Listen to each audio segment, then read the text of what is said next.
Olá, meus queridos, a graça e a paz do nosso Senhor Jesus Cristo. Seja bem-vindo a mais um vídeo do nosso canal.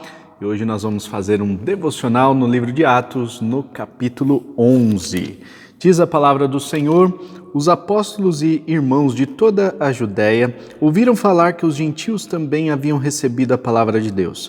Assim, quando Pedro subiu a Jerusalém, os que eram do partido dos circuncisos o criticavam, dizendo: você entrou na casa de homens incircuncisos e comeu com eles. Pedro então começou a explicar-lhes exatamente como tudo havia acontecido. Eu estava na cidade de Jope orando, caindo em êxtase, tive uma visão. Vi algo parecido com um grande lençol sendo baixado do céu, preso pelas quatro pontas, e que vinha até o lugar onde eu estava. Olhei para dentro dele e notei que havia ali quadrúpedes da terra, animais selvagens, répteis e aves do céu. Então ouvi uma voz que me dizia: levante-se, Pedro, mate e coma. Eu respondi: de modo nenhum, Senhor, nunca entrou em minha boca, algo impuro ou imundo. A voz falou do céu segunda vez: não chame impuro ao que Deus purificou. Isso aconteceu 3 vezes e então tudo foi recolhido ao céu. Na mesma hora chegaram à casa em que eu estava hospedado 3 homens que me haviam sido enviados de Cesareia. O Espírito me disse que não hesitasse em ir com eles. Estes 6 irmãos também foram comigo e entramos na casa de um certo homem. Ele nos contou como um anjo lhe tinha aparecido em sua casa e dissera: mande buscar em Jope a Simão chamado Pedro. Ele lhe trará uma mensagem por meio da qual serão salvos você e todos os da sua casa. Quando comecei a falar, o Espírito Santo desceu sobre eles, como sobre nós no princípio. Então me lembrei do que o Senhor tinha dito: João batizou com água, mas vocês serão batizados com o Espírito Santo. Se, pois, Deus lhes deu o mesmo dom que nos tinha dado quando cremos no Senhor Jesus Cristo, quem era eu para pensar em opor-me a Deus?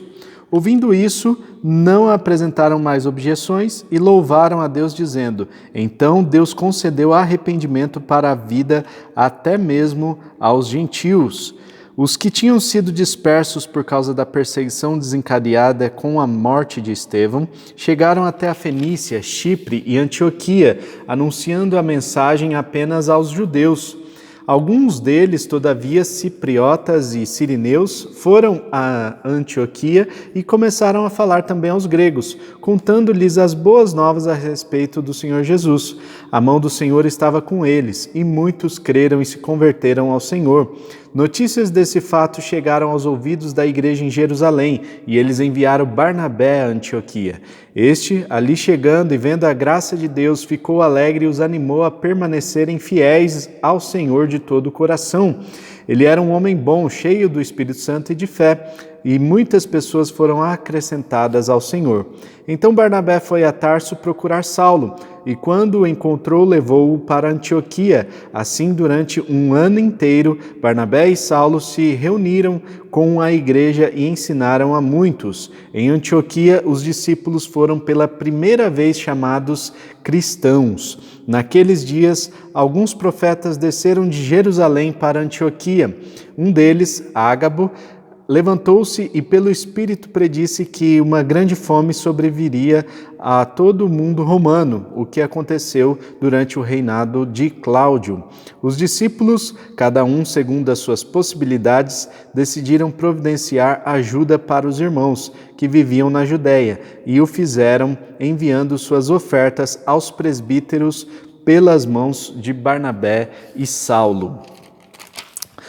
Ok, meus irmãos, nós temos aqui, o texto é um pouco longo, no entanto, praticamente aqui metade do texto que nós lemos, nós já tratamos no devocional, nos devocionais anteriores, no devocional de ontem e de anteontem, quando Pedro tem aquela visão do lençol, e aqui nada mais é do que uma réplica daquilo que já aconteceu no passado. Pedro está dando essa explicação agora perante os irmãos da Judéia. O que nós percebemos é que havia ali, dentro do grupo dos cristãos, dentro do cristianismo mesmo, dois grupos distintos, o grupo dos circuncisos e o grupo daqueles que eram incircuncisos, ou aqueles que eram gregos e vieram a se converter mais tarde. O cristianismo começou como um movimento dentro do judaísmo e não tinha intenção nenhuma de sair do judaísmo.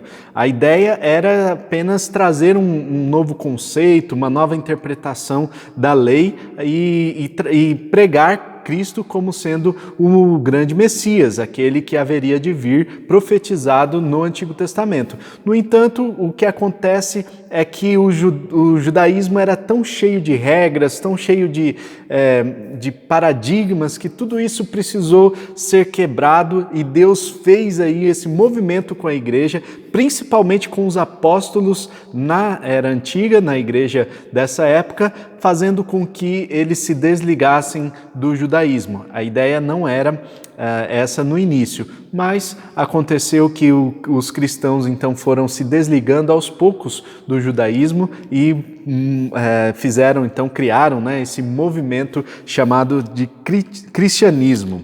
Nós vemos aqui também a importância de ressaltar a ação do Espírito Santo. O Espírito Santo é aquele que age se derramando na vida das pessoas e movimentando ali, capacitando essas pessoas para que elas pregassem o Evangelho em todos os lugares. Nós vemos que o Evangelho foi disperso porque os cristãos sofreram uma perseguição e essa perseguição desencadeou então um grande movimento de cristãos saindo de Jerusalém, também ali de toda a região da Judéia, e indo para regiões mais longínquas. Essas regiões foram alcançadas por esses cristãos que saíram de Jerusalém, pregaram o Evangelho aonde eles chegaram e isso fez com que as pessoas se convertessem. Afinal, eles estavam cheios do Espírito Santo, como diz aqui a palavra do Senhor. Chegaram até a Fenícia, a ilha de Chipre e também a Antioquia. Nesses lugares, inicialmente, os cristãos que estavam ali pregavam aos judeus. No entanto, outros cristãos também de Chipre e de Cirene, né, também pregaram aos gregos. E na cidade de Antioquia, isso é importante ressaltar, na Antioquia da Síria, porque havia duas Antioquias ali muito próximas até, tinha Antioquia da Psídia e Antioquia da Síria. Essa cidade aqui, Antioquia da Síria, ficou conhecida por comportar, né, por receber esse grande movimento de gregos que se converteram ao cristianismo. A mensagem foi pregada ali e encontrou um terreno fértil, os corações estavam sedentos pela palavra do Senhor, foram muitas as pessoas que se converteram e nós vemos que Barnabé precisou ser enviado pelos apóstolos até a cidade de Antioquia para pastorear essa igreja, para trazer ensino, para trazer aí proximidade e vínculo com os apóstolos. Afinal, os apóstolos estavam dedicados à tarefa de evangelização e o trabalho era grande. Como eles não estavam dando conta, enviam Barnabé até a cidade de Antioquia para pastorear essa igreja que estava em pleno crescimento. Barnabé também vê uma grande oportunidade de crescimento dessa igreja, chama Saulo para trabalhar consigo. Ele vai até a cidade de Tarso, onde Saulo estava morando. Na cidade de Tarso chama Saulo para que ele cooperasse ali com o ministério, com o crescimento dessa igreja.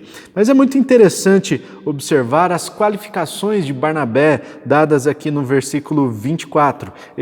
Essas qualificações já foram citadas previamente lá no capítulo 4, no versículo 32 aproximadamente. Nós temos as qualificações de Barnabé, mas nós temos aqui também a Bíblia ressaltando que Barnabé era um homem bom, cheio do Espírito Santo e de fé, e muitas pessoas foram acrescentadas ao Senhor. Então Barnabé era um homem cheio do Espírito Santo que foi um instrumento do Senhor para que muitas pessoas viessem a conhecer o Evangelho por meio desta vida tão preciosa.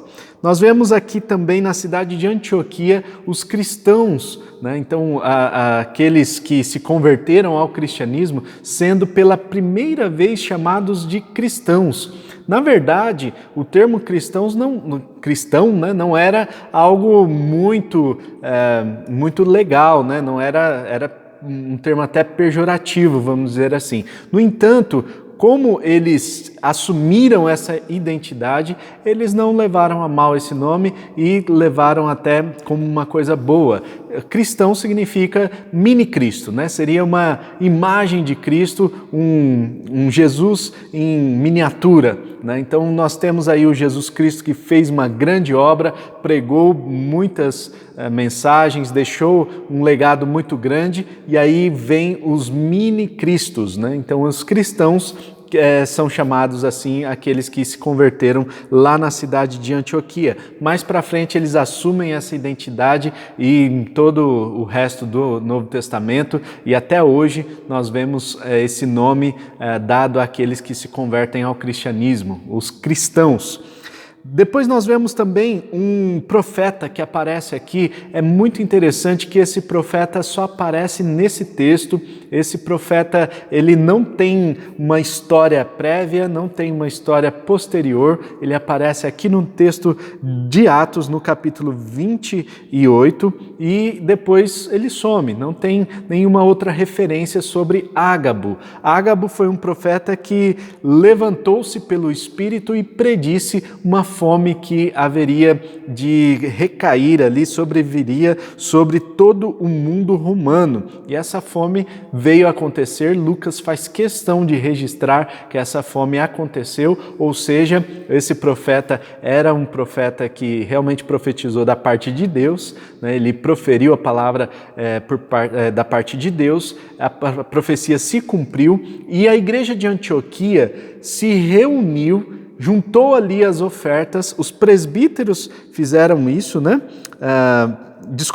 Os discípulos, cada um segundo as suas possibilidades, decidiram providenciar ajuda para os irmãos que viviam na Judéia e o fizeram enviando suas ofertas aos presbíteros pelas mãos de Barnabé e Saulo. Então, ali em Antioquia, eles perceberam que os cristãos lá na Judéia passariam por uma grande fome e generosamente essa igreja então se levanta junto com alguns outros discípulos ali, se levantam para levantar essa oferta e enviar essa oferta pelas mãos de Barnabé e Saulo. Barnabé e Saulo são enviados até a Judéia para sustentar esses irmãos, levando as ofertas. Meus irmãos, generosidade é a linguagem que fala aqui no Novo Testamento, é a linguagem das contribuições, né? Nós não vemos no Novo Testamento falando sobre a questão dos dízimos,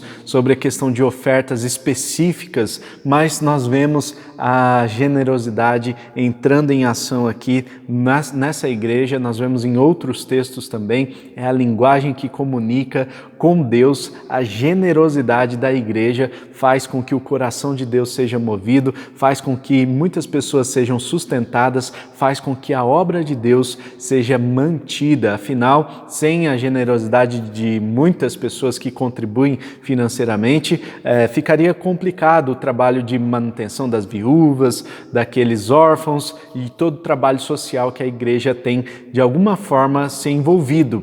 No entanto, a generosidade desses irmãos sustenta aqueles que estavam passando pela fome que veio nos tempos do rei Cláudio. Então, nós vemos aqui a importância da generosidade dos irmãos, da contribuição financeira e, claro, nós vemos também a importância de uma boa gestão, né? Não é só a contribuição, mas fazer com que essa contribuição chegue até aquelas pessoas que são realmente necessitadas. E nós vemos isso acontecendo em todo o livro de Atos.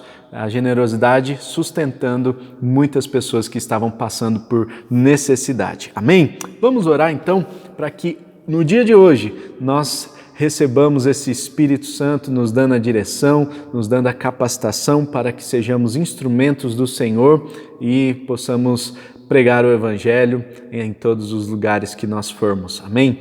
Deus, nós queremos te agradecer pelo dia de hoje, te agradecemos, ó Deus, porque o Senhor tem cuidado de nós, te agradecemos pela sua proteção, te agradecemos, ó Deus, porque o Senhor caminha conosco e, Deus, nós queremos pedir a sua direção sobre as nossas vidas no dia de hoje, o teu sustento, ó Deus, que o Senhor continue falando aos nossos corações e nos capacitando por meio do seu Santo Espírito, para que possamos ser esses instrumentos do Senhor para levar a sua mensagem a todas as pessoas, e não apenas a sua mensagem celestial, mas também a sua mensagem terrena, aquelas pessoas que estão passando por necessidades, que nós possamos também ser instrumentos do Senhor para que essa generosidade que é inerente a todos os cristãos possa alcançar as pessoas que estão realmente necessitadas. Senhor, nos colocamos à sua disposição e oramos em nome de Jesus.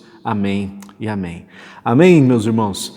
Então, não se esqueça de compartilhar esse vídeo com todas as pessoas, manda aí nos grupos de WhatsApp, se inscreva no nosso canal, ative o sininho para ficar por dentro dos nossos devocionais e de outros vídeos que nós temos postado aqui todos os dias praticamente, né?